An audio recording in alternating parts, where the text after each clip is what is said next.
Hello everyone, welcome to my channel success education point with Sapna. इस video में आज हम बात करेंगे, विषय हिंदी है, कक्षा 10th, पार्ट नंबर हमारा रहेगा 1, जिसका नाम है सूरदास के पद। इस चैप्टर के आज हम क्वेश्चन आंसर्स देखेंगे, प्रश्न उत्तर। आपका जो 10th क्लास का इस बार कोर्स है वो हो चुका है चेंज। एनसीईआरटी का जो कोर्स है वो आपके कोर्स में इस बार लागू कर दिया गया है आरबीएसई बोर्ड में, इसलिए मैंने यहाँ लिखा है एनसीईआरटी, क्योंकि एनसीईआरटी का जो कोर्स है वही लागू होगा आपके आरबीएसई में। देखिए, पिछले साल 6 से लेकर 9 तक का कोर्स जो है आपको पता है चेंज कर दिया गया था, पर 10th का नहीं किया गया था, तो 10th का जो है इस बार कोर्स चेंज कर दिया गया है। उसी से ये चैप्टर मैंने लिया है। बुक का नाम आप 2 बुक चलेंगी, जिसमें से एक बुक का नाम आपकी रहेगा क्षितिज भाग 2, ये आपकी बुक रहने वाली है, और उसी में से ये चैप्टर नंबर 1 है सूरदास के पद।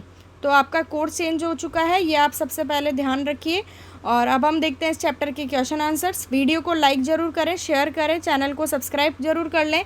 आपको मेरे चैनल पे एसएसटी, संस्कृत और हिंदी वगैरह सबकी वीडियोस मिल जाएंगी। मोस्ट क्वेश्चन भी आपको एग्ज़ाम्स के लिए मेरे चैनल पे मिल जाएंगे, तो चैनल को सब्सक्राइब जरूर कीजिए। आगे आने वाली वीडियो में हम दूसरे चैप्टर्स के क्वेश्चन आंसर्स देखेंगे। तो चलिए शुरू करते हैं इस वीडियो को, जिसमें पहला प्रश्न है, गोपियों द्वारा उद्धव को भाग्यवान कहने में क्या व्यंग्य निहित है? तो इसका उत्तर है गोपियों द्वारा, इसको गोपियों कीजिएगा, गोपियों द्वारा उद्धव को भाग्यवान कहने में यह व्यंग्य निहित है कि उद्धव वास्तव में भाग्यवान न होकर अति भाग्यहीन है। दूसरा प्रश्न है, उद्धव के व्यवहार की तुलना किस किस से की गई है? तो इसका उत्तर है गोपियों ने उद्धव के व्यवहार की तुलना निम्न उदाहरणों से की है। पहला है, गोपियों ने उद्धव के व्यवहार की तुलना कमल के पत्ते से की है, जो जल में रहते हुए भी उससे प्रभावित नहीं होता है। और दूसरा, वह जल में रखे तेल के मटके के समान है, जिस पर जल की एक बूंद भी नहीं टिक पाती है। तीसरा प्रश्न, गोपियों ने किन किन उदाहरणों के माध्यम से उद्धव को उल्हाने दिए हैं? तो इसका उत्तर हो जाएगा, गोपियों ने अनेक उदाहरणों के माध्यम से उद्धव को उलाहने दिए हैं। पहला, गोपियाँ उद्धव के व्यवहार को कमल के पत्ते के समान बताती हैं, जो पानी में रहकर भी उससे अछूता रहता है। और दूसरा, गोपियाँ उन्हें बड़भागी कहती हैं, जो कृष्ण के संग रहकर भी प्रेम के बंधनों से मुक्त है। चौथा प्रश्न, उद्धव द्वारा दिए गए योग के संदेश ने गोपियों की विरह अग्नि में घी का काम कैसे किया? इसका उत्तर है, गोपियाँ श्री कृष्ण के आगमन की आशा में बेचैन थी, एक एक दिन गिन रही थी और अपने तन मन की व्यथा को चुपचाप सहती हुई कृष्ण के प्रेम रस में डूबी हुई थी। परंतु कृष्ण ने स्वयं न आकर योग का संदेश देने के लिए उद्धव को भेज दिया। विरह की अग्नि में जलती हुई गोपियाँ, विरह की अग्नि से यह मतलब है दुख की अग्नि, क्योंकि श्री कृष्ण के चले जाने से गोपियाँ बहुत ही दुखी थी, इसलिए विरह की अग्नि कहा गया है। जलती हुई गोपियों को जब उद्धव ने कृष्ण को भूल जाने और योग साधना का उपदेश देना प्रारंभ किया, तब गोपियों की विरह वेदना और भी बढ़ गई। इस प्रकार उद्धव द्वारा दिए गए योग के संदेश ने गोपियों की विरह अग्नि में घी का काम किया। पांचवा प्रश्न, मर्यादा न लही के माध्यम से कौन सी मर्यादा न रहने की बात की जा रही है? तो इसका उत्तर हो जाएगा, मर्यादा न लही का जो मतलब है वो ये है कि मर्यादा ना रही। इसका उत्तर है, मर्यादा ना लही के माध्यम से प्रेम की मर्यादा ना रहने की बात की जा रही है। कृष्ण के मथुरा चले जाने पर गोपियाँ उनके वियोग में जल रही थी। कृष्ण के आने पर ही उनकी विरह वेदना मिट सकती थी, परंतु कृष्ण ने स्वयं न आकर उद्धव को योग संदेश के साथ भेज दिया, जिसमें गोपियों को उनकी मर्यादा का त्याग करने पर आतुर कर दिया है। अगला प्रश्न, कृष्ण के प्रति अपने अनन्य प्रेम को गोपियों ने किस प्रकार अभिव्यक्त किया है? इसका उत्तर है, गोपियों ने कृष्ण के प्रति अपने प्रेम को विभिन्न प्रकार से दिखाया है, जिसमें पहला है, गोपियों ने अपनी तुलना उन चींटियों के साथ की है जो गुड़ श्री कृष्ण भक्ति पर, गुड़ का उदाहरण है श्री कृष्ण की भक्ति के लिए दिया गया है, आसक्त होकर उससे चिपक जाती हैं और फिर स्वयं को छुड़ा न पाने के कारण वही प्राण त्याग देती है।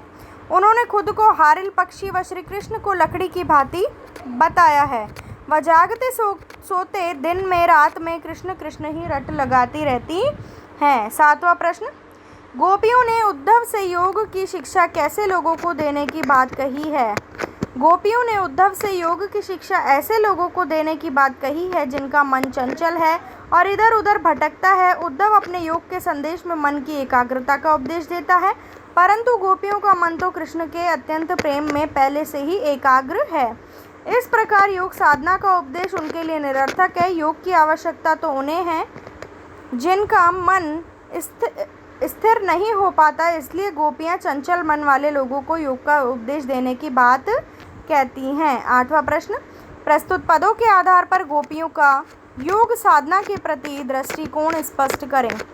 गोपियों ने योग साधना को निरर्थक बताया है। उनके अनुसार यह उन लोगों के लिए है जिनका मन अस्थिर है, परंतु गोपियों का हृदय तो श्री कृष्ण के लिए स्थिर है। वे उनकी भक्ति में पूरी तरह से समर्पित हैं।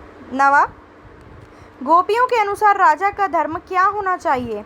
तो इसका उत्तर है, गोपियों के अनुसार राजा का धर्म है कि वह प्रजा को न सताए और प्रजा के सुखों का ख्याल रखे। 10वां प्रश्न, गोपियों को कृष्ण में ऐसे कौन से परिवर्तन दिखाई दिए जिनके कारण वे अपना मन वापस पा लेने की बात कहती हैं? तो इसका उत्तर है, गोपियों को लगता है कि कृष्ण ने अब राजनीति सीख ली है।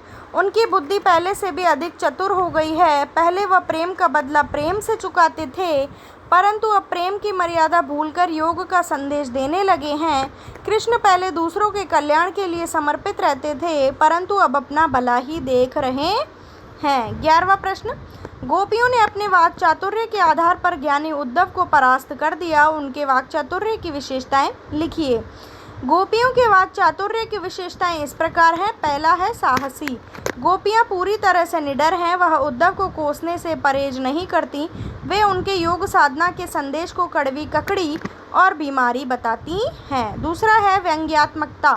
गोपियां बड़े ही प्रभावशाली ढंग से व्यंग्य करती हैं। उद्धव को बड़बागी कहती हैं। 12वां प्रश्न, संकलित पदों को ध्यान में रखते हुए सूर के भ्रमर गीत की मुख्य विशेषताएं बताइए।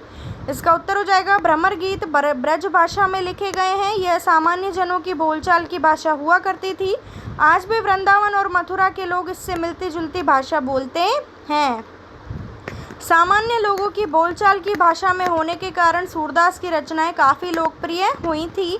भ्रमर गीत को छंदों में लिखा गया है ताकि लोग जो हैं उन्हें आसानी से याद कर सके। 13वां प्रश्न, गोपियों ने उद्धव के सामने तरह तरह के तर्क दिए हैं।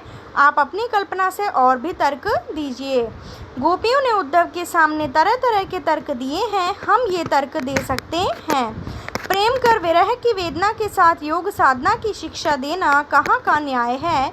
और दूसरा, अपनी बात पूरी न कर पाने वाले कृष्ण एक धोखेबाज हैं। 14वां प्रश्न, उद्धव ज्ञानी थे, नीति की बातें जानते थे। गोपियों के पास ऐसी कौन सी शक्ति थी जो उनके वाक चातुर्य में मुखरित हो उठी? इसका उत्तर हो जाएगा, गोपियों के पास उनके मन में श्री कृष्ण के लिए प्रेम तथा भक्ति की अद्भुत शक्ति थी, जिसके कारण उद्धव जैसे ज्ञानी को भी उन्होंने अपने तर्कों से हरा दिया। 15वां प्रश्न और ये अंतिम प्रश्न है, लास्ट क्वेश्चन है। गोपियों ने यह क्यों कहा कि हरि अब राजनीति पढ़ आए हैं? क्या आपको गोपियों के इस कथन का विस्तार समकालीन राजनीति में नजर आता है? स्पष्ट कीजिए। गोपियों ने ऐसा इसलिए कहा क्योंकि श्री कृष्ण ने सीधे उनसे प्रेम को बुलाने की बात न कर उन्हें योग द्वारा योग संदेश का माध्यम अपनाने को कह रहे हैं। और आजकल के जो नेता हैं वो पहले तो बड़े बड़े वादे करते हैं और बाद में भूल जाते हैं, इसलिए यह कथन समकालीन राजनीति में जो है नज़र आता है। तो ये थे इस चैप्टर के क्वेश्चन आंसर्स। कोर्स आपका इस बार चेंज हो चुका है, ये बात आप अच्छे से ध्यान रखिए। वीडियो को लाइक कीजिए, शेयर कीजिए, चैनल को सब्सक्राइब करके ज़रूर रखिए, साथ ही में बेल आइकन को प्रेस कीजिए। मिलती हूँ आपसे नेक्स्ट वीडियो में नेक्स्ट चैप्टर के साथ, क्वेश्चन आंसर्स के साथ। Okay, thank you for watching my video.